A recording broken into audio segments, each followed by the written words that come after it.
여러분들이 하나님께 필요로 하는 것에 관해 하나님이 은혜를 주시길 원하고, 또 하나님이 필요하다고 하시는 말씀에 관해서도 깨닫는 은혜가 있길 바라요. 사람들은 자기의 필요 때문에 더 중요한 하나님이 우리에게 필요하다고 하시는 말씀을 놓치는 경우가 많아요. 여러분, 아이들에게는 그저 굴러다니는 조그만 돌 하나도 그저 주머니에 집어넣고 싶은 마음이 있는데, 집에 들어가서 아이의 옷을 빠는 엄마 입장에는 주머니에 들어간 돌 휙 하고 버리지요. 때로는 아이가 주머니에 집어넣었던 돌이 없다고 생각하면 막 짜증 부리거나 울 수도 있어요. 그러니까 누군가가 볼 때는 필요하지만 누군가가 볼 때는 쓸모없는 것도 많습니다. 우리가 하나님께 무릎을 꿇는 것은 쉽지 않은 일이에요. 주저하고 갈등하고 만류하는 손길도 뿌리쳐야 예배가 가능하거나 기도도 가능했을 거예요. 그래서 하나님께 드리는 기도라면 꼭 필요한 것일 것이다.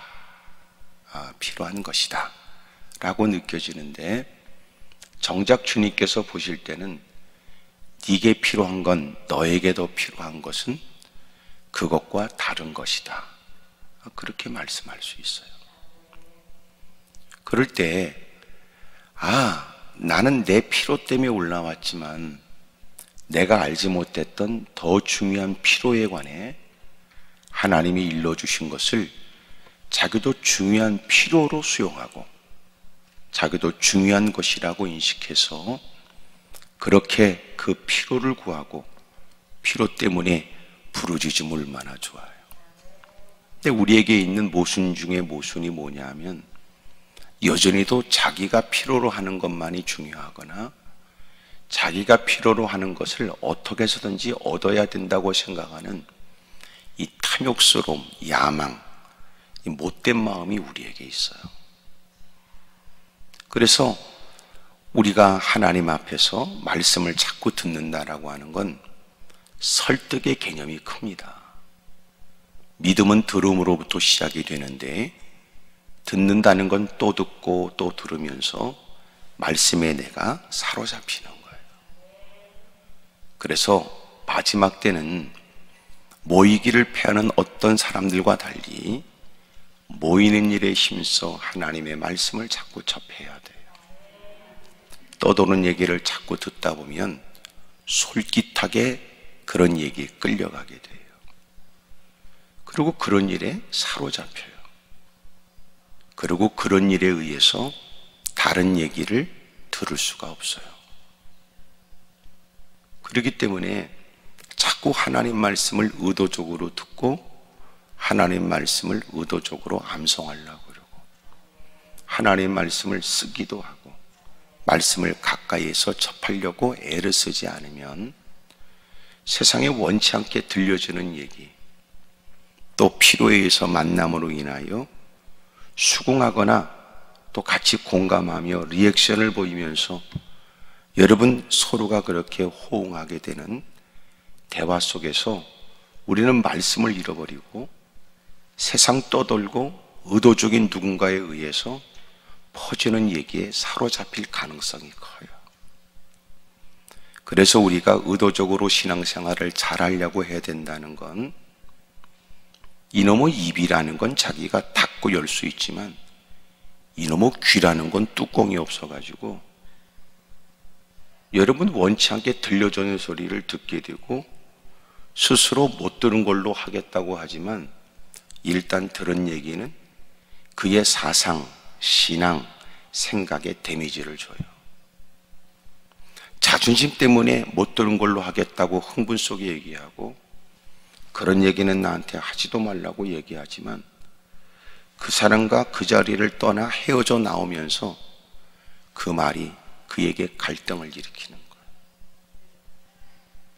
그래서 진정한 믿음은 뭐예요? 진정한 신앙은 끊임없이 하나님의 말씀에 영향을 받아야 돼요. 그렇기 때문에 말씀을 묵상하고 살아야 돼요. 묵상은 뭐예요? 자꾸 되새김질해요. 그래서 그 말씀을 듣고 분별력은 생기는 것 같아도 그 말씀대로 행하지 못하는 대부분의 이유는 그 말씀이 그의 모든 행동의 근원이 되는 마음의 영향을 못 줘서 그래요. 그래서 하나님 말씀을 자꾸 접하고 그 말씀에 의해서 내 마음이 영향을 받아야 된다. 여러분도 행동의 근원이 어디 있어요? 마음의 생각에 있단 말이야. 지가 옳다고 여기고 지가 좋다고 여기는 거. 누군가는 똥꼬집이고 개떡 같은 지랄 같은 짓이지만 직간에는 여러분 그 마음의 생각이 옳다고 하는 일에 서슴없이 볼상사나운 짓도 해대는 거예요. 그래서 하나님의 말씀이 내 마음에 절대적 영향을 끼치고 그래서 아름다운 생각을 하고 그래서 선한 일을 행해야 되는데 예배 자리에 하나님 말씀을 들어 자극은 받지만 시간 지나면 잊혀지고 그때는 눈물 몇 방울 찍어내지만 여전히도 그의 마음을 점령하고 있는 건 나쁜 생각이니까 결국은 모처럼 착한 마음을 품었다가 나쁜 생각이 좋은 모처럼 갖게 되는 선한 마음을 짓밟아 버리는 거예요. 치열한 전쟁이 어디 있어요? 내 안에 있어요. 그러므로 자꾸 하나님의 말씀에 의해서 내가 내 마음이 점령당해야 돼요. 이게 잘 안 되지요. 그래서 성령님을 보내주신 거예요. 성령님의 은혜를 의도적이고 의식적이고 의지적으로 자꾸 구해야 돼요. 성령님, 제 마음을 좀 붙들어 주십시오. 저 이렇게 살고 싶지 않은데 자꾸 이 말 저 말 들려지면 귀가 얇아가지고 자꾸만 이 얘기 저 얘기에 쏠립니다. 주님, 원치 않게 들려지는 얘기가 다가와도 그 얘기로부터 자유하고 이런저런 외면할 수 없는 솔깃한 얘기에 내가 흔들리지 않고 믿음으로 가는 내 발걸음의 행보가 주춤거리지 않도록 저 좀 붙들어 주십시오. 그럴 때 성령께서 성령 충만한 은혜를 주시는데 그것은 뭐냐면 나의 모든 것들을 통제하고 그 모든 일을 절대적으로 간섭하는 거예요.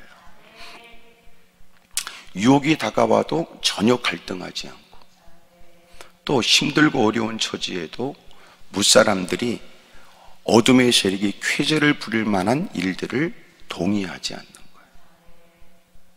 그리고 그는 성령 충만, 말씀 충만이 되어져 하나님의 말씀으로 사고하고 하나님의 말씀으로 결정하는 삶을 사는 거예요. 여러분도 한때는 그런 때가 있었는지 몰라요. 그러니까 성령 충만은 저절로 유지되는 게 아니에요. 성령 충만의 일은 우리가 의도적으로 사모해야 될 일이고 의도적으로 부르짖으며 구해야 될 일이에요. 근데 사람들은 이런 것을 중요한 기도의 제목으로 여기지 않습니다. 그리고 자꾸만 세상이 나빠지고 더러워지면 자꾸 은사라고 하는 것에 남들이 하지 않는 특별한 이상한 짓거리를 하는 것을 자꾸만 사람들은 선호하니까 더러운 귀신이 그 삐뚤어진 욕구를 채워줄 수 있는 것처럼 다가오고 더러운 귀신이 역사하는 거예요. 남들이 하지 않는 짓이 전부 다 신령한 은사가 아니에요. 남들이 하지 않는 짓을 하는 것을 뭐라고 그래요? 실성한 인간이라고 그러는 거예요. 미친 짓을 하는데도 그 사람이 교회에서 미친 짓 하면 은사입니까? 언제나 옳고 그름은 하나님의 말씀으로 분별해야 되잖아요. 주님이 시키지 않은 이상한 짓을 하고 반사회적인 일, 누가 봐도 반공동체적인 일, 누가 봐도 여러분 그리스도인으로서 행할 수 없는 일, 누가 봐도 그릇된 일을 행하면서 마치 하나님이 주신 특별한 은혜로만 그 일을 할 수 있는 것처럼 얘기하는 게 잘못됐다. 고린도 교회가 뭐가 문제가 생겼어요? 계속 은사에 대한 얘기를 거론하는 것은 은사를 빙자해서 고린도 교회가 개판이 돼서 그래요.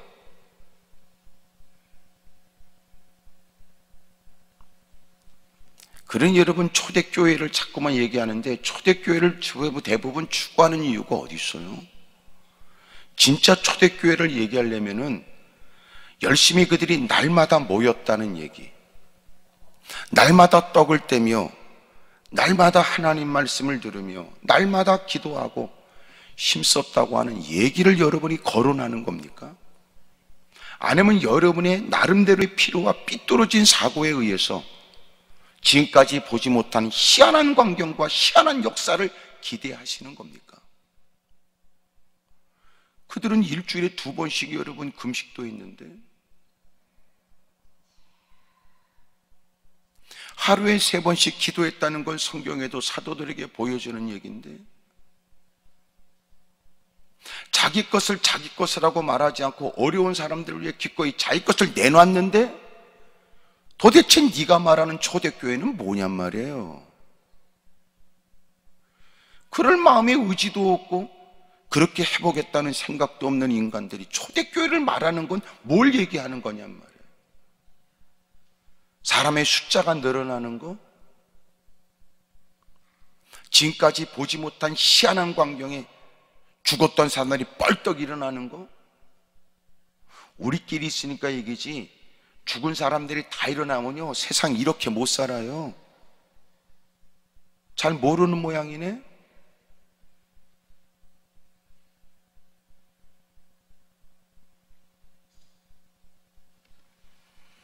그러니까 우리가 말하는 초대교회는 뭐냐고요. 지금 제가 필요에 대한 얘기를 하면서 여기까지 온 거거든요. 네가 뭘 필요로 하는지, 그러면 하나님 전에 다가와서 내 필요 때문에 무릎을 꿇었는데 하나님 말씀을 왜 듣습니까? 그것은 하나님이 우리의 모든 것들을 아시고 보시고 모르는 게 없으신 분이, 나는 왔다고 여기지만 주님이 부르셔서 온 것이고, 하나님의 말씀 앞에 있는 것은 주님이 나를 모르지 아니하시니 내게 하시는 말씀은 무엇인가 듣겠다는 거 아니에요. 내 필요와 하나님의 필요가 충돌을 해요. 나는 왜 그렇게 해야 되는지를 모를 때 주님은 그것이 너에게 필요하다고 말씀하는 거예요.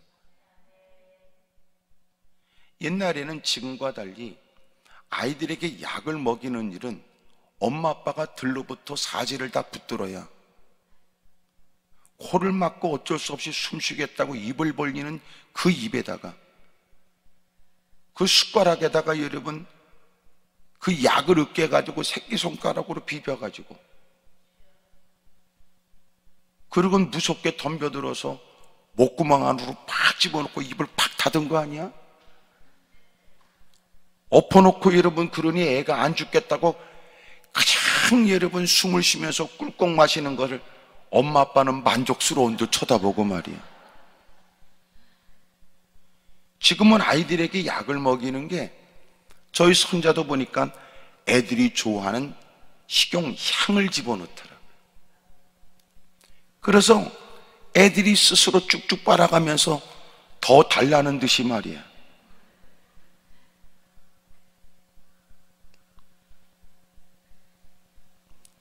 전혀 자기는 필요하게 느끼지 못하는데 부모가 자식을 사랑하고 또 인생을 그만큼 적지 않게 살아봤고 아이한테 뭐가 필요한 줄 아니까 필요한 것을 아이한테 요구하고 가르치려고 하는 거예요. 때로는 부모의 그릇된 삐뚤어진 사랑이 아이들을 곁길로 가게 만드는 경우도 있습니다. 그런데 하나님은 우리를 누구보다 잘 아시죠. 우리 역시 이 자리에 있는 것도 하나님이 나를 나보다 더 위하신다는 마음으로 이 자리에 있는 거예요. 그런 얘기를 요새 반복합니다. 하나님의 사랑이 우리의 미래예요. 소망을 갖고 이렇게 앉아 있는 건 왜 그래요? 능하신 주님이 누구보다 나를 사랑하시기 때문이에요. 그게 우리에게 희망이고 그게 소망이에요. 그래서 우리는 하나님 앞에 이렇게 무릎 꿇고 하나님 앞에 진지한 마음으로 하나님 전에 있습니다. 그리고 하나님 말씀을 그 곳곳에서 우리는 흠모하고 하나님 말씀을 접하고 있는 거예요. 여러분은 뭐가 필요로 하세요? 근데 주님이 우리에게 너 그게 필요한 게 아니야, 너 그게 꼭 있어야 된다고 하는 네 말은 누가 봐도 너에게 공감이 되고 이해는 되지만, 아니야, 너는 내게 다가왔을 때는 하나님은 사람과 다르다 그러고 온 거 아니냐?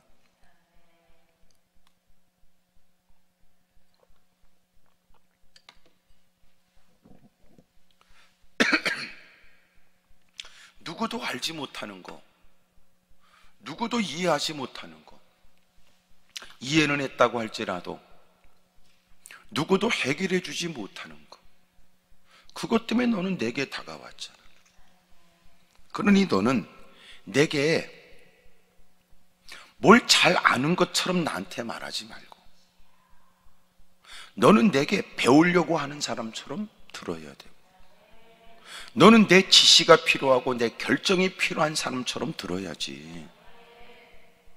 너는 마치 네가 결정했으니 주님은 그리 행하시기만 하면 된다는, 이건 신앙이 아니지. 이건 미신이란 말이에요. 그 필요가 전혀 우리가 생각하지 못하는 것일 수도 있어요.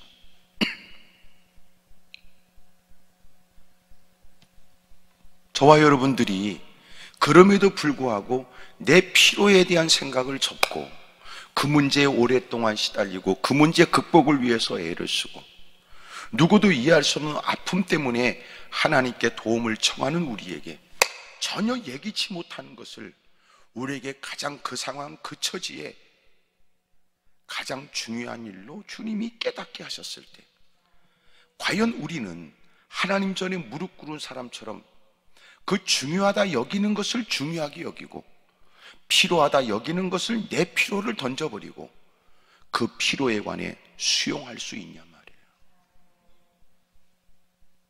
이것을 성경에는 말씀을 듣는 사람들에게 여러 마음 밭을 주님이 비유하여 말씀하시기도 했습니다. 씨앗을 뿌리게 되었는데 그 밭의 모습 때문에, 밭의 형편 때문에 열매가 다르게 나타난다.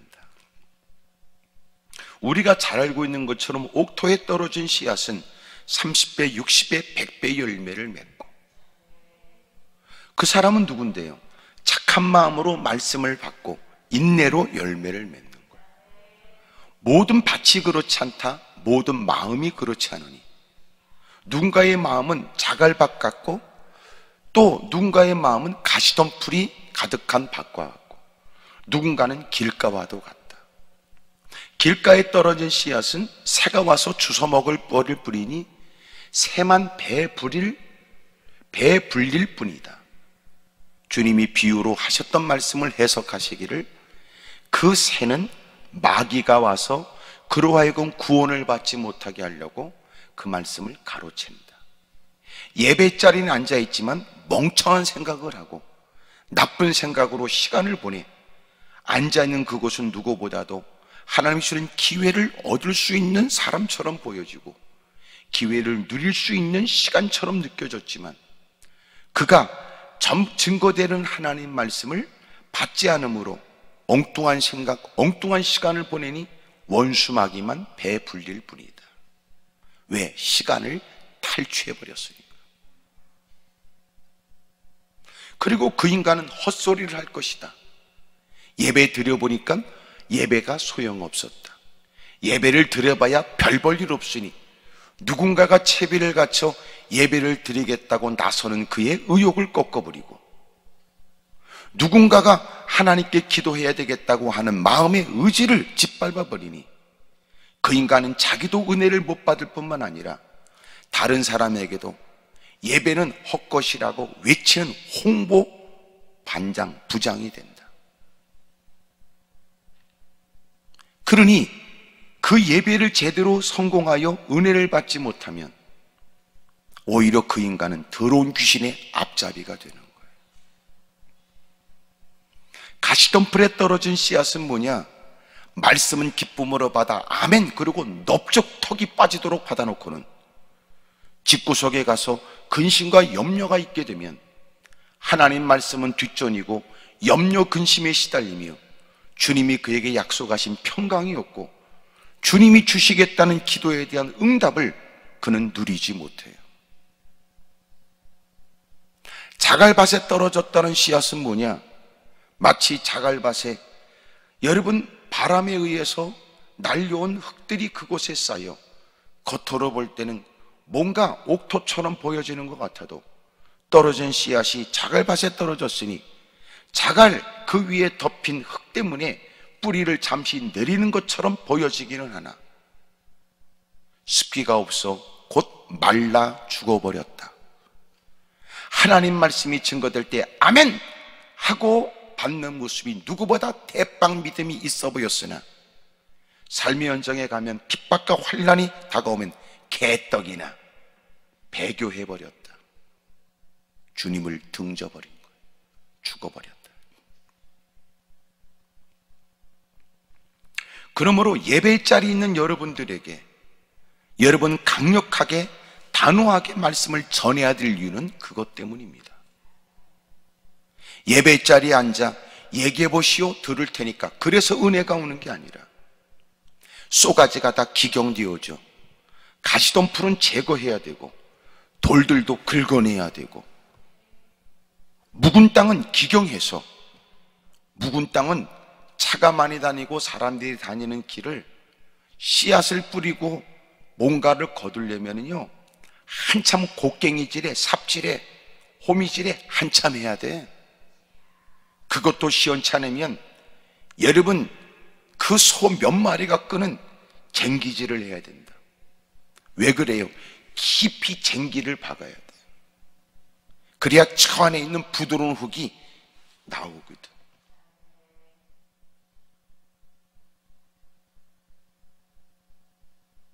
화석화된 신앙, 묵은 신앙이 하나님 말씀이 들려지면 뻔한 얘기 아니냐 그러고 예배 자리에 앉아 엉뚱한 시간으로 엉뚱한 생각만 하다가 시간을 보내니까 더러운 짓 하는 거예요. 교회 장로 권사 되면 자기가 은혜 받는다는 생각을 안 하고 목사가 설교 잘하나?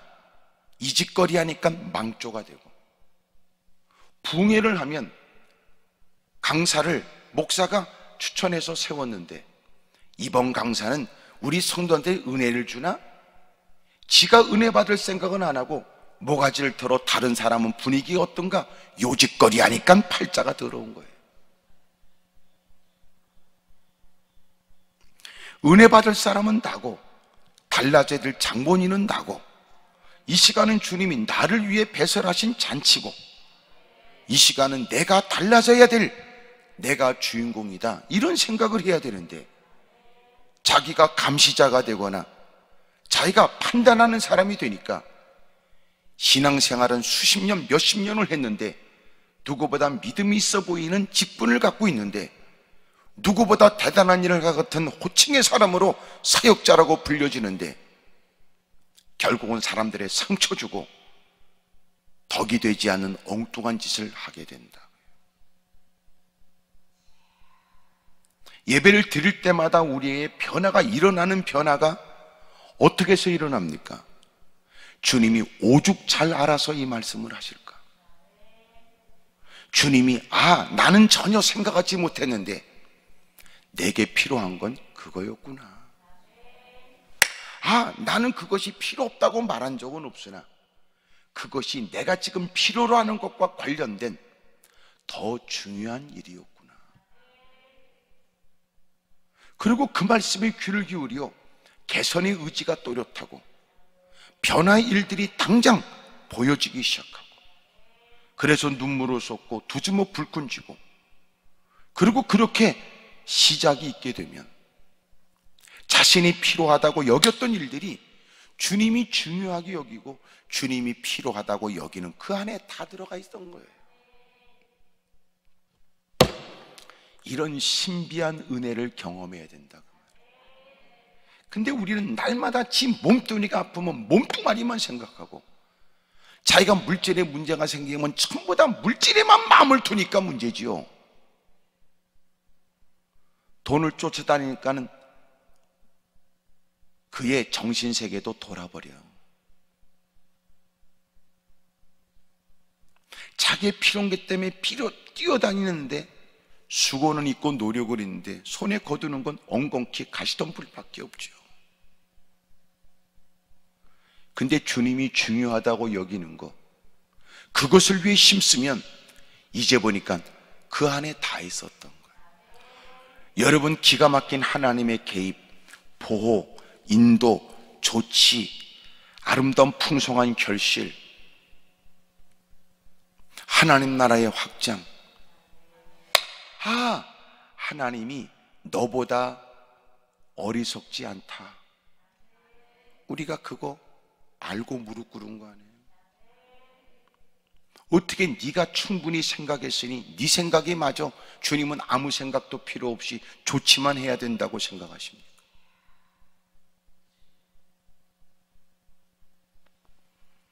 오늘 성경은 무슨 얘기를 하느냐?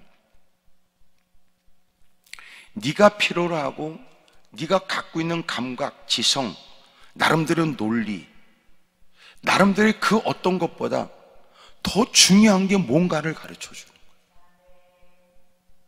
오늘 우리에게 있어서 결정적인 말 한마디, 단어 하나, 오늘 그 얘기를 제목으로 해서 말씀을 드리려고 하는 거예요. 사도행전 27장에 여러 날이 걸려 금식하는 절기가 이미 지났으므로 항야기가 위태한지라. 바울은 지금 로마 황제에게 자기가 죄가 있는지 없는지를 재판받고 싶다고 하는 로마의 시민권을 가진 사람의 권한을 가지고 그가 로마로 가게 됩니다. 그를 호송해 가는 백부장이 있고 군인들이 있지요. 뿐만 아니라 여러 다른 죄인들과 함께 마침내 로마로 가는 배를 탔습니다. 이 배는 알렉산드리아호라고 하는 배고, 여기에는 여러분 많은 상인들이, 적지 않은 많은 사람들이 배에 타고 있습니다.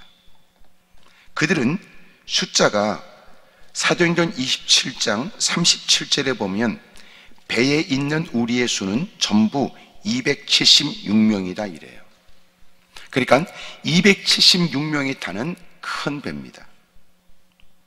로마라고 하는 알렉산드리아라고 하는 배를 탔는데, 그들이 여기 보니까 미항이라고 하는 아름답긴 하지만 그러나 이들이 머물기에는 너무나 불편하게 짝이 없는 조그만 항구에 그들이 닿게 되었습니다. 그곳에서 겨울을 나야 될 형편이었고, 그때가 되면 항해하는 것이 쉽지 않은 때에 많은 사람들을 어떻게 할까 고민하는 중 황제의 명을 받들어 그 모든 일을 행하는 백부장의 얘기는 그 모든 항해의 결정적 말이었습니다. 백부장이 이 모든 일을 결정하는데 바울은 말하기를 아무리 봐도 이것은 위태롭습니다. 그러므로 9절에 바울이 그들을 권하여 말하되 여러분, 내가 보기에 이번 항해가 하물과 배만 아니라 우리의 생명에도 타격과 많은 손해를 끼칠 것입니다. 복음을 증거하기 위해 숱한 풍랑을 만났고, 복음을 증거하기 위해 여러 가지 힘들고 어려운 시간을 보냈던 바울이 아무리 봐도 이것은 썩 그렇게 유익이 되지 않는 일입니다. 그러므로 여러분, 우리가 항의하지 않는 것이 좋겠습니다. 그랬더니 여러분처럼 아무도 대답을 안 한 겁니다. 그리고 백부장이 어떻게 결정을 했냐면 11절, 백부장이 선장과 선주의 말을 바울의 말보다 더 믿었습니다. 이 말은 백부장이 선장과 선주의 말을 바울의 말도 묵살할 수는 없는 말이었으나 그러나 선장과 선주의 말을 더 믿었습니다. 여기에 더 자를 주목하셔야 됩니다.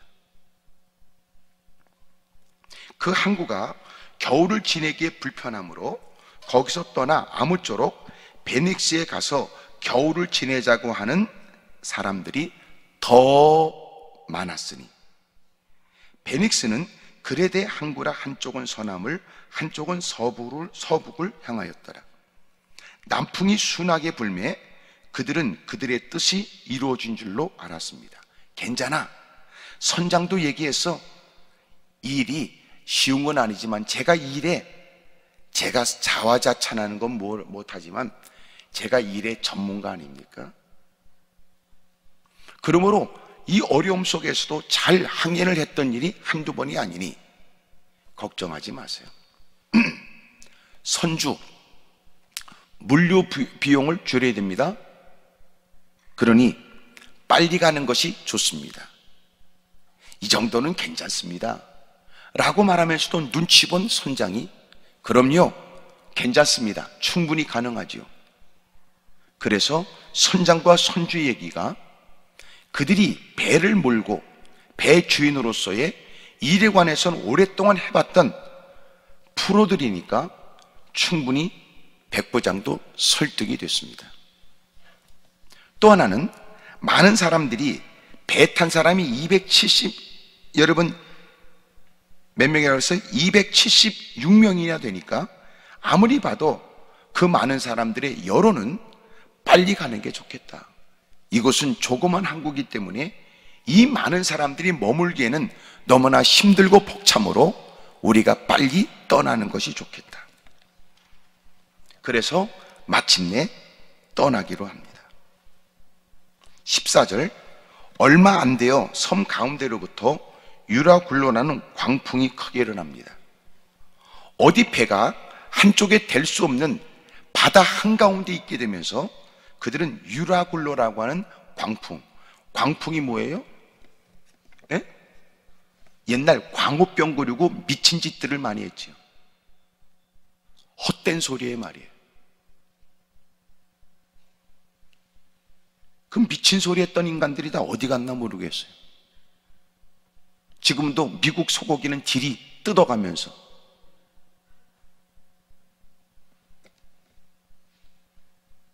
여기에도 그 광자가 붙어요. 광풍 말이에요. 미친 바람이에요. 여러분 어찌할 수 없어요. 배가 밀려 바람을 맞춰 갈 수 없어 가는 대로 두고 쫓겨가다가 가우다라 하는 작은 섬 아래로 지나 간신히 거루를 잡아 끌어올리고 줄을 가지고 선체를 둘러감고 스르디스에 걸릴까 두려워하여 연장을 내리고 그냥 쫓겨가다가 우리가 풍랑으로 심히 애쓰다가 이튿날 사공들이 스스로 짐을 바다에 풀어버렸어요. 물류 비용을 줄여서 돈 좀 더 벌어보겠다고 했던 인간들이, 불편하여 떠나자고 악을 썼던 다수의 사람들이, 이것은 아무것도 아닙니다 자부했던 선장이 보세요, 명령에 의해서 짐을 바다에 풀어버리고 사흘째 되는 날은 배 기구도 그들의 손으로 뜯어버려요. 풍랑은 그대로 있지만 그들은 구원의 여망이 전혀 없어요. 여름날 동안 그들은 고통과 어려움에 있게 됩니다. 그때 21절, 바울이 그들 가운데 서서 이렇게 얘기합니다. 여러분이요, 내 말을 듣고 그르에서 떠나지 않았으면, 항구에서 떠나지 않았으면 더 좋을 뻔했습니다. 이 타격과 손상을 면하였으면 좋을 뻔했습니다. 그런 중에도 내가 여러분에게 권합니다. 이제는 안심하세요. 지금 어느 중인데요? 지금 어떤 상황이에요? 구원의 여망이 없는 중에 하는 얘기예요. 지금 주일날 설교가 아니에요? 지금 살인 여망이 전혀 없는 가운데 지금 바울이 하는 얘기예요. 무슨 말인지 알아요? 말도 안 되는 얘기를 하고 있는 거야, 그 말이에요. 말도 안 되는 얘기를 지금 바울이 얘기하고 있어요. 잘 들어보세요. 이제는 안심하라. 너희 중 아무도 생명에는 아무런 손상이 없겠고 오직 배뿐이라. 지금 어떤 처지예요? 살 구원의 여망이 없어요. 별짓 다 했어요. 짐을 다 버렸어요. 장사 미천이고 나발이고 다 버렸어요. 배 기구도 뜯어버렸어요. 배를 가볍게 하여 이 풍랑 속에 목숨이라도 건져보겠다는 그들의 나름의 생각이었습니다. 살 여망이 전혀 없어요. 그런 중에 바울은 뜬금없는 얘기를 해요. 여러분, 걱정하지 마세요.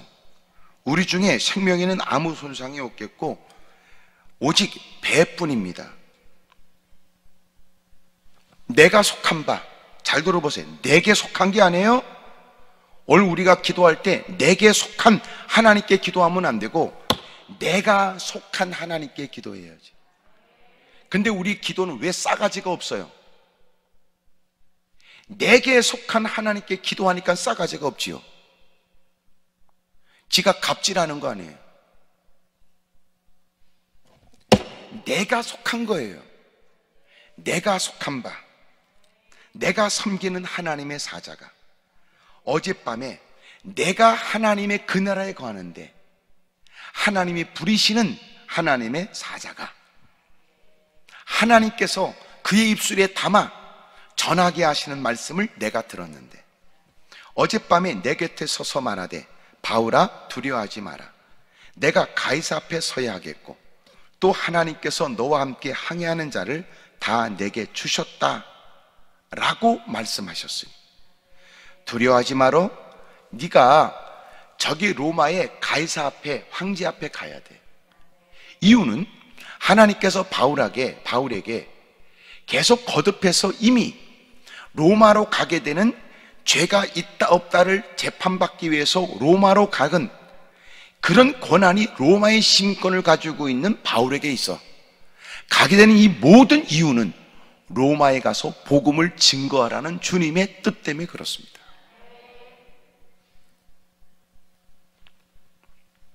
하나님께서 이미 이 일을 그에게 말씀하셨기 때문에 그렇게 복음을 증거하기 위해서 드디어 황제 앞에 가서 재판을 받을 사람으로 호송되어져 가는 거예요. 넌 두려워하지 말아라. 마치 지금 가다가 풍랑 때문에 다 죽임을 당할 것 같은 삶의 여망이 없지만 반드시 너는 내가 너에게 명한 대로 너는 그곳에 가서 말씀을 전해야 되겠기에 내가 반드시 너를 그곳에 보낸다. 네가 가이사 앞에 서야 하겠고 또 하나님께서 너와 함께 항해하는 자를 다 내게 주셨으니 너는 걱정하지 마라. 염려하지 말아라. 그러셨다는 거예요. 그의 배에 탄 모든 사람들은 전부 다 너를 위하여 너 때문에 다 내가 살려준다. 선장도 필요하고 그리고 선원들도 필요하고 그래서 그 배만 좀 다치되 어떤 누구도 목숨을 잃지 않고 단 이제는 너희들이 한 섬에 걸릴 것이니 그 섬에서 겨울을 나고 배를 다시 수리하여 그리고 하나님이 다시 로마로 도착하여 가이사 앞에 서게 하겠다는 거예요. 지금 이 말은 어느 때예요? 살 여망이 없을 때 하는 얘기예요. 우리는 아멘을 하지만 누구도 아멘이 안 돼요. 우리는 지금 남의 일처럼 생각하니까 쉽게 아멘이 되지 이게 지금 이 처지의 고통과 어려움 속에 있는 사람들이 아멘이 됩니까? 쉬운 일이 아니지. 누군가는 그의 말을 하찮게 들으면 안 되겠다고 하는 마음을 갖지요. 누가 그랬어요? 백부장은 그랬어요. 적지 않은 사람들이 바울의 얘기를 신뢰하는 사람도 있지만 대부분은 말도 안 돼요. 너무나 사람이 어려우면요 누군가의 실제적 위로도 귀에 안 들려요. 배부른 소리로 헛소리 해야 된다고 느껴지죠. 살려망이 전혀 없어요. 그런데 놀라운 것은 걱정하지 말래요. 어떤 누구도 죽지 않고 다 한 섬에 걸려 목숨을 건지고, 그리고 본래 항해의 계획대로 로마로 가겠다는 거예요. 결론은 뭐였어요?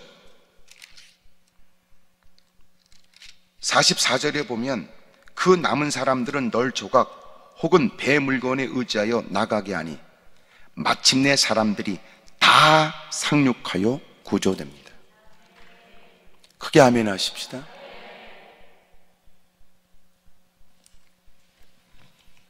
오늘 성경에 우리가 중요시 봐야 될 일이 뭐예요? 그것은 이 더라는 말이에요. 여러분, 더라는 말, 이 말이 바울의 말보다 백부장이 더 믿었다. 더 믿었다. 12절에도 보면 사람들은 더 이곳을 떠나서 좀 위험하지만 선장과 선주가, 선원들이 괜찮다고 말한다면 더 많은 사람들은 좋아요, 우리는 이곳이 불편해요, 그래서 우리는 그들이 말대로 됐으면 좋겠어요 라고 떠나자고 하는 사람이 더 많았습니다. 그리고 그들은 떠나게 됩니다. 그리고 스스로 장사 미첨 짐도 다 버리고 배 기구도 뜯어버리고 이제는 그 고생 끝에도 살 여망이 없는 처지가 돼요. 뭘 깨닫게 돼요? 더 믿었다라고 한 이 말을 잘 보라고요. 우리는 사람들의 얘기를, 누군가 충고 얘기를 인격적으로 우리는 반응할 수 있어요. 아, 그렇군요. 아, 그래요. 아, 그래요. 하지만 수긍은 하지만 결론적으로는 지가 더 믿는 것으로 결정을 내려요. 예배 시간에 마찬가지예요. 하나님 말씀을 듣고 아, 그렇습니까? 아, 그렇군요. 반응도, 여러분 그걸 이해하는 모습도, 결론은 뭐예요? 결국은 네 맘대로 살잖아요. 결국은 네가 더 믿는 것을 따르잖아요. 결국은 네가 더 신뢰하는 걸 따르잖아요. 꼬라지는 뭐예요? 살 가망이 없는 거예요. 그리고 후회해요. 그때 그 바울의 말을 들었어야 했다. 그러면 다시 내가 물을게요. 아, 그때 내가 그 설교대로 살았어야 했어! 라고 말하는 당신이라면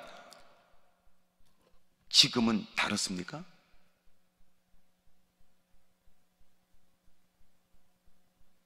그래서 아직도 우리의 신앙에는 문제가 많을 수 있어요. 이런 거예요. 난 하나님 말씀을 믿어요. 하지만 내 남편이, 내 아내가, 내 자식이, 내 부모가, 그리고 내 주변에 하는 사람들을, 나를 염려해서 하는 사람들의 말을 더 믿지요. 아무 소용없어요. 우리의 삶을 결정하는 결정적 단어 한마디가 더입니다. 더.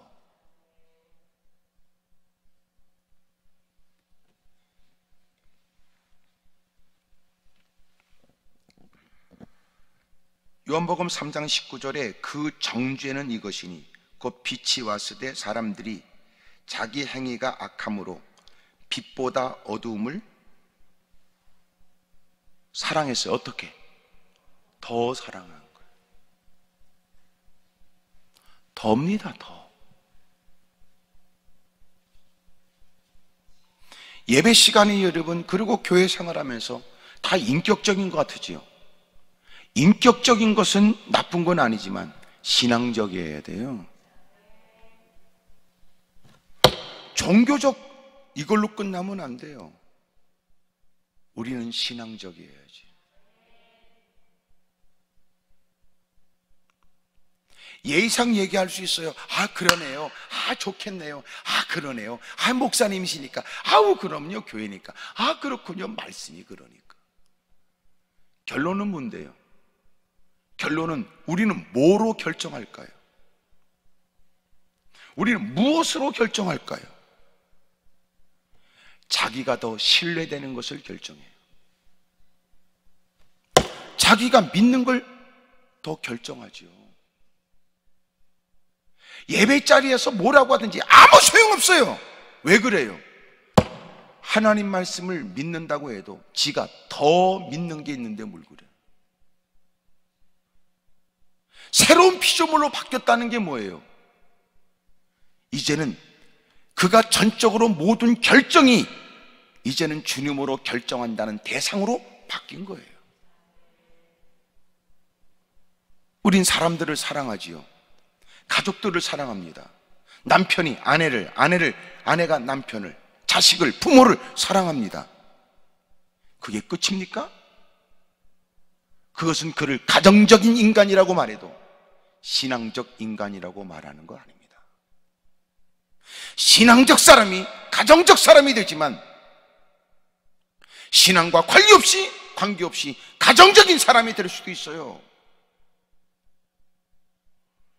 성경은 신앙 안에서의 가정적인 사람을 뭐라고 그래요?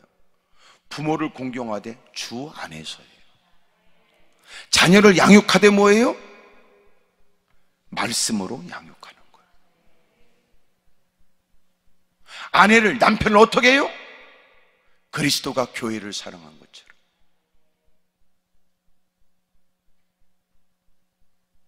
가정적인 것이 신앙적입니까? 누가 그 말을 해요? 신앙적인 사람이 가정적인 사람이 돼야 되는 건 맞지만 신앙과 관련 없어도 가정을 끔찍이 사랑하고 사회에선 더러운 짓 하면서도 지 새끼한테는 별짓을 다 하고 미친 짓을 하는 인간들도 많아요.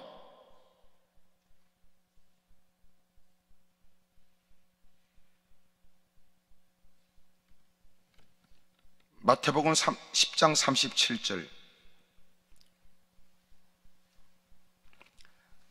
아버지나 어머니를, 자식이나 남편을 누구든지 나보다 더 사랑하는 자는 합당하지 않대요. 더입니다. 더. 우리가 주님을 믿는 게 뭐예요? 우리는 사람들을 사랑해요. 하나님께서 우리에게 말씀하시죠. 내가 너를 사랑하는 것처럼 너도 네 이웃을 사랑해. 우리는 고백하지요. 마음을, 뜻을, 정성을, 성품을, 목숨을 다하여 하나님을 사랑해. 이웃들은요, 나만큼 사랑하는 거예요. 그렇게 사랑하는 거예요. 내 몸뚱아리만큼 내가 사랑해요. 하나님의 사랑이 먼저예요.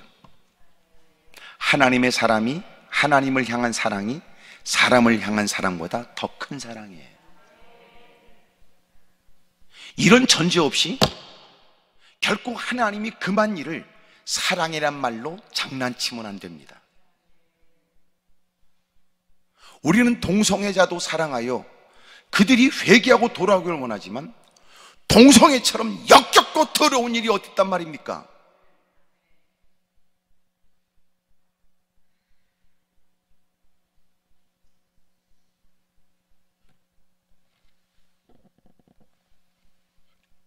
이런 일에 아멘하지 않으면 딸이 여자를 데리고 와서 결혼한다고 말할지 몰라요.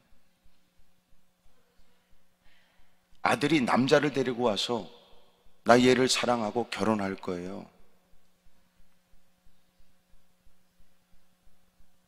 영화나 다양한 매체를 통해서 동성애자들의 사랑을 아름다운 사랑처럼 만드는 이 더러운 세상에 동성애자들이 우리도 회개하고 하나님의 자녀가 된 것처럼 그들도 회개하고 하나님의 자녀가 되길 원하지만 그들이 행하는 그 역겹고 더러운 짓은 죄라고 하는 말을 서슴없이 할 수밖에 없어요.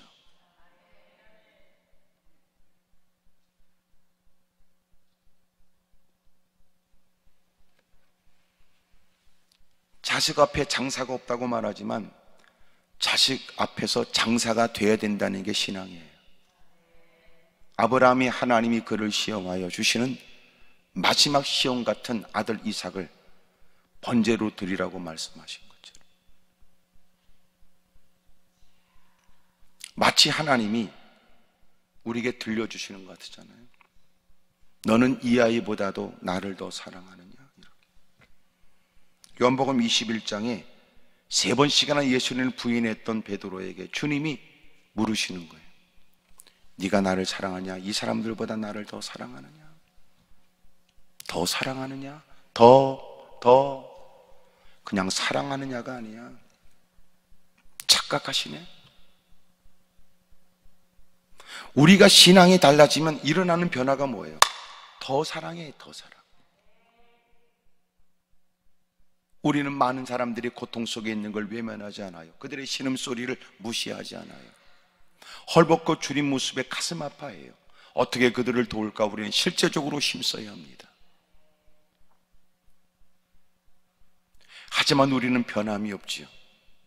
하나님을 더 사랑합니다. 왕 앞에서도 결코 우리는 이 말을 멈추지 않습니다. 왕에게 누구보다 충성된 자지만, 충성된 백성으로 살지만, 그럼에도 불구하고 절대 권한을 갖고 있는 왕 앞에서도 하나님이 원치 않는 것은 목숨 걸고 하나님을 더 사랑하는 마음에, 그래서 순교들을 했습니다. 여러분, 순교에 대한 얘기는 했으니까 히브리 11장 믿음장을 보면 믿음장에 보여지는 많은 믿음의 사람들에 대한 열거를 살피면서 더자가 많아요. 더자가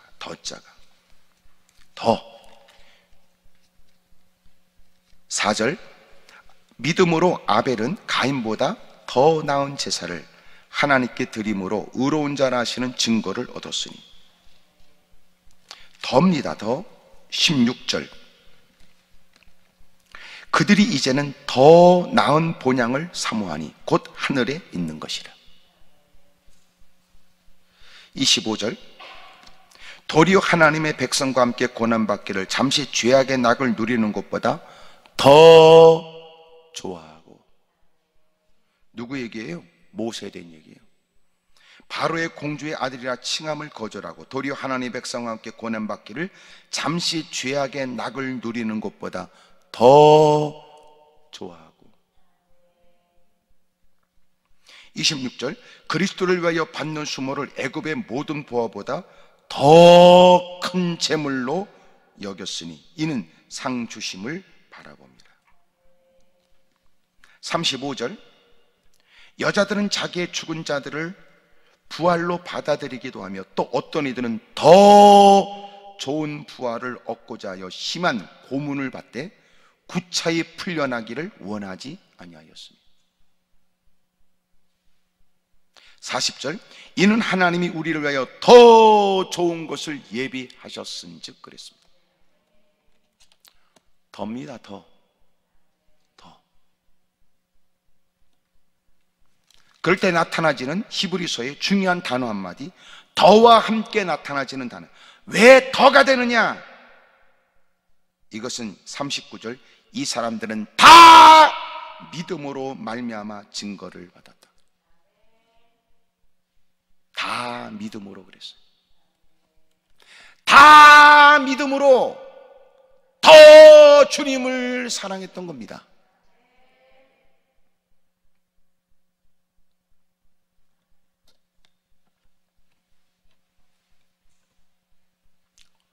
여러분의 필요에 관해서 주님은 무조건 필요 없다고 하는 게 아니라 네 필요한 걸 알아. 그래서 내가 알려주는 거야. 너에게 더 필요한 걸, 더 중요한 걸 알려주는 거야. 네가 신음을 토하면서 나 신음을 토합니다 말 안 해도 주님은 들어. 어려워요, 힘들어요, 말 안 해도 주님이 모르지 않아.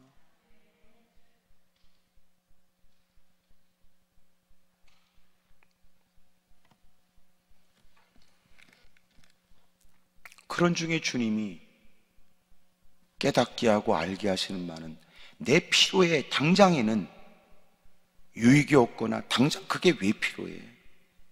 사람이 살아가면서 그거 필요하지만 지금 나는 그거 필요하지 않아요. 당장 지금 나에게 필요한 건 그거 아니에요. 그럴 때 주님이 너 몰라서 그래. 목이 물렸다고 팍팍 긁으면 안 돼. 시원하지? 조금 있으면 쓰라릴 거야. 가려운데 팍팍 긁지 말고 약을 발라. 만약 네가 가려운데 팍팍 긁다가 나중에 약 바르면 더럽게 쓰라려.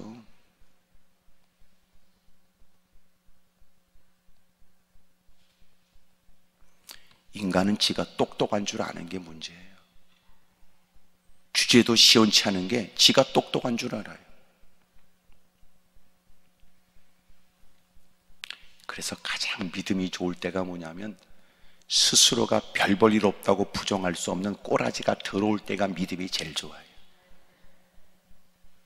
기댈 것도 없고 자랑할 것도 없고 개폼 잡을 것도 없을 때는 하나님 말씀도 잘 알아들어요. 근데 이게 환경이 좋아지면 귓구멍이 막혀버려요. 그리고 지가 주장하려고 그러고 지 맘대로 하려고 그러지. 하여튼 마스크 쓰고 있으니까 고개라도 끄덕거리세요. 그러면 신앙은 뭐냐? 신앙은 더 믿는 거예요. 더 믿는 거예요. 아우, 오늘 목사님 말씀, 나 은혜 받았어. 아우, 좋아, 좋아. 아우, 좋았어. 개떡이나. 시간 지나면 다 잊어버려요.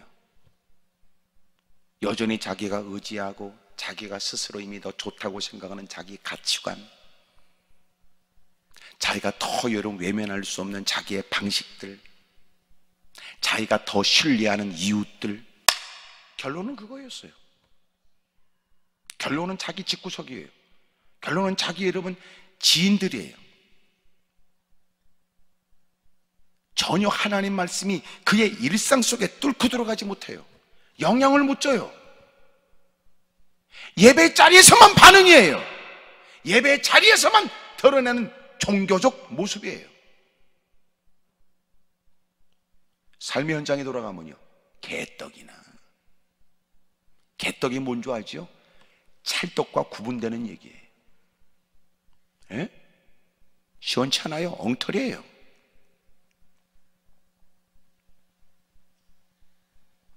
신앙은 뭐 대단합니까? 더 믿는 거예요. 더 믿는 거. 더 좋아하는 거예요. 예? 더 귀하게 여기는 거예요. 아, 나 오늘 좀 그렇지만 그래도 예배 드려야지. 아이고, 좀 오늘은 좀 날씨가 좀 그래서 좀 그렇다. 인간적 생각에, 인간적 형편에, 자기의 상태에, 그러다가도 또 스스로 그 말을 삼키고, 그래도 할 건 해야지. 그래도 드릴 건 드려야지. 그래도 할 건 해야지. 이게 신앙이지. 거기서 신앙이 성장하면 왜 그래요? 성장하면 어떤 변화가 있어요? 성장하면 이제는 그런 갈등의 시간이 줄어드는 거예요. 그게 믿음이 성장하는 거예요. 남다른 짚불 소리 들으면서도 여러분 교회를 갈까 말까 하다가 갈똥말똥하다가 말똥으로 떨어지는 것들도 많고, 예배 드릴까 말까 하다가 여러분 말똥으로 떨어지는 것도 많아. 그런 중에 내가 갈 수 없다면 내가 예배는 동참해야지.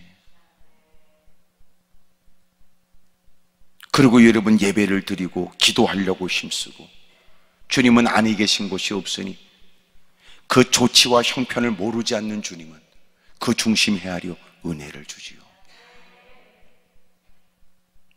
지금도 하나님은 사모하는 자를 만족하게 하시니까. 사랑하는 여러분, 이 더가 있길 바래요. 그러니 바울이 얘기하기를 나는 하나님을 믿어요. 뭘 믿어요?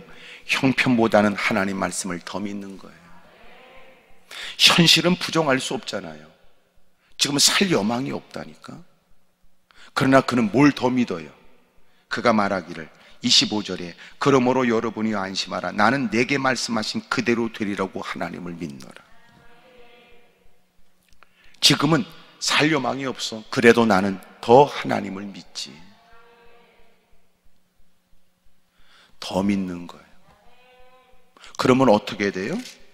아까 제가 읽었지만 44절 그 남은 사람들은 널조각 혹은 배 물건에 의지하여 나가게 되니 마침내 사람들이 다 상륙하여 구조돼요.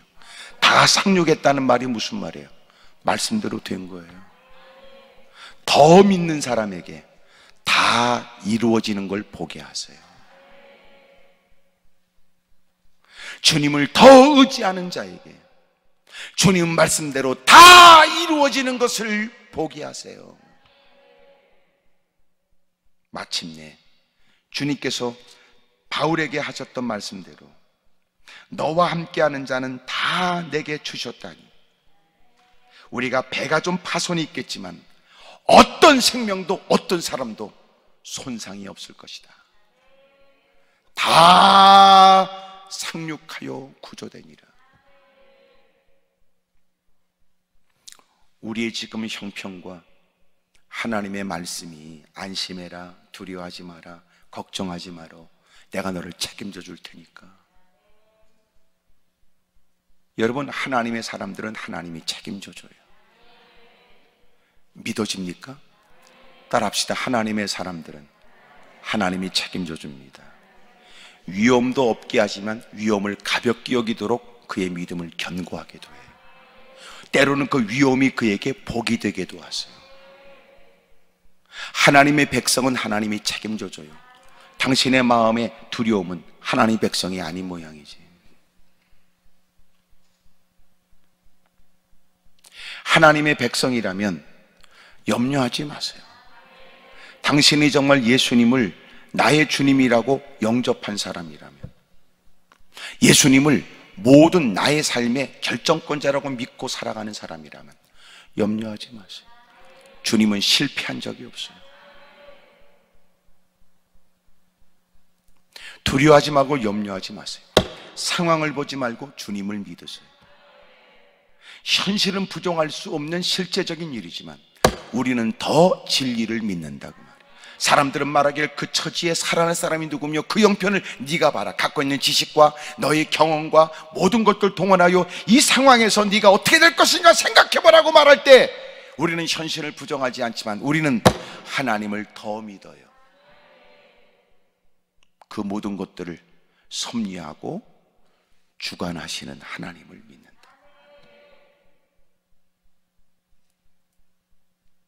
하나님 말씀을 더 믿어요.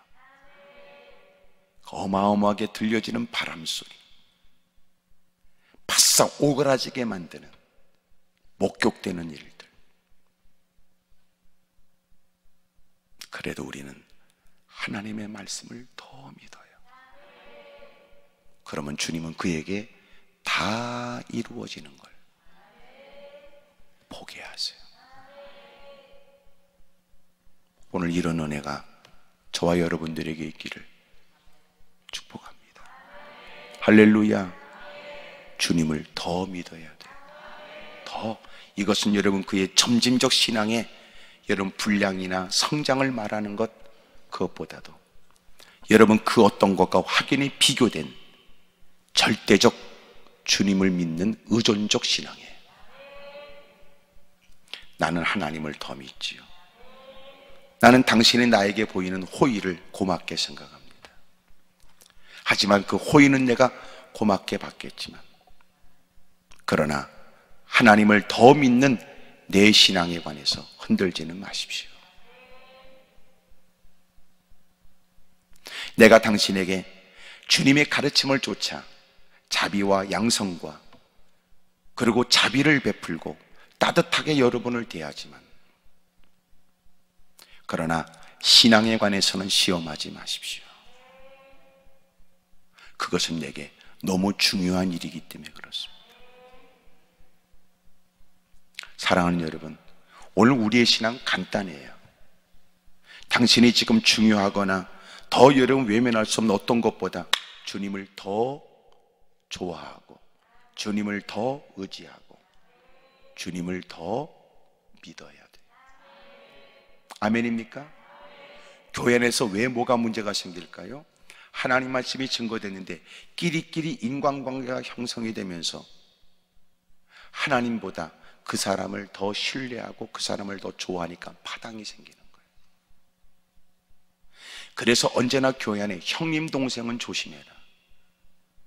관계가 형성이 되면 나이 따져 형님 동생 언니 동생 이거 분명히 더러운 귀신이 들어오는 통로가 돼요. 형님 동생 하는 순간 진리는 없고 의리만 존재해요. 나중에는 진리는 없고 누가 교회 옮긴다고 그러면 또 그 인간 또 따라가요. 의리 때문에 따라가요. 의리 때문에 말도 되지 않는 그 사람의 말을 편을 들어요. 더러운 짓 한다고요. 그래서 언제나 이 덜하는 말을 자꾸 원수막인 지워요. 자꾸 지워요. 난 누구를 좋아하고 나는요 사람도 좋아해요. 나는 하나님도 좋아해요. 그렇게 만들어요. 그리고 이제는 나는 이것도 좋아하고 더 좋아하니 모든 선택권은 나한테 있는 것처럼. 이게 더러운 귀신이 하는 짓이에요. 언제나 여러분 덧자는 더 명확하게 덧칠을 하세요. 아셨지요? 하나님을 나는 더 사랑하고 하나님을 나는 더 의지하고 이걸 누구한테 말해요? 자식들 앞에 명확하게 얘기하세요. 남편, 아내한테 분명히 명확하게 얘기하세요. 때로는 여러분이 남편한테 당신은 나보다도 하나님을 더 사랑해야 되고 아내한테 당신은 나보다 더 하나님을 더 의지해야 되고 그래야 나를 사랑한다고 말하고 내가 보이지 않는 곳곳에서 더러운 짓을 더러운 못된 생각을 행하는 그를 내가 그 사람의 강조했던 하나님을 더 믿으러 가는 그 신앙 때문에 아내의 눈길을 피하는 현장, 남편의 눈길이 닿지 못하는 그 현장에도 그는 하나님의 통제를 받아요. 무엇이 더 가정적인지 알겠지요?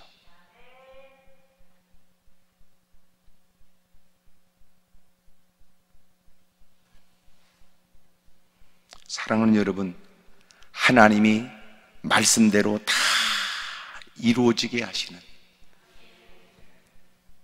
그 모습을 누구보다 주님 품 안에서 지켜보길 바랍니다. 아멘입니까? 하나님이 믿음의 사람들에 대해 도전하는 것을 하나님이 결코 죄 없다 하지 않아. 하나님이 그들에게 보응하시거나 응징하는 것을 주님 품 안에서 보는 거지 나사로처럼. 사랑하는 여러분, 더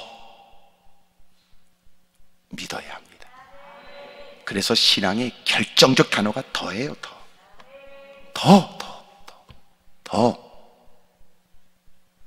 근데 문제는 예배를 드리고 직분을 갖고 있는데 신앙이 개떡 같고 사회에서는 손가락질 받는 이유가 어디 있어요? 인간적으로는 이해가 돼요. 배고프니까 그 짓거리 하면서라도 남의 것을 뺏어가면서라도 어려우니까 더러운 짓 못된 짓을 해가면서 살겠다는 것. 속사정 얘기 들어보면 다 여러분 그 형사들 앞에서 조서를 다 쓰면서 하는 얘기 들으면 다 그 사람도 아우 저는 어쩔 수 없이 다 이해합니다, 공감해요, 그러고 다 써. 그래도 다 쓴다고. 결론은 뭔데? 죄에 따라서 결국은 형벌이 주어지는 거예요. 이해합니다. 오죽하면 그랬겠어요. 그랬군요.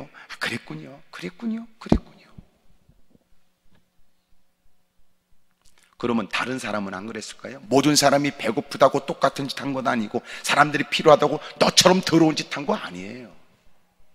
누군가는 그래도 내가 배고프지만 그럴 수는 없어. 절박한 처제도 참아가면서 애쓰는 사람이 있는데 너는 네가 어쩔 수 없다는 그게 핑계야? 아니에요. 그것은 사회적으로도 죄라고 말해요. 인격적으로도 그 사람은 사람들에게 지탄을 받고, 또 하나, 신앙 생활한다고 하면 그의 신앙은 가짜가 드러나는 거예요. 히브리 11장에 보여주는 목숨을 건 믿음 생활, 더입니다. 더. 오늘 하나님 사랑합니다, 바람에 날아가는 곧다고 말하지 말고, 아셨지요? 주여 믿습니다, 그렇게 여러분 이빨 빠진 소리하고 씩씩거리지 말고 더자를 진지하게 생각해서 우셔야 돼요. 우셔야 돼요. 돈은 필요하지요.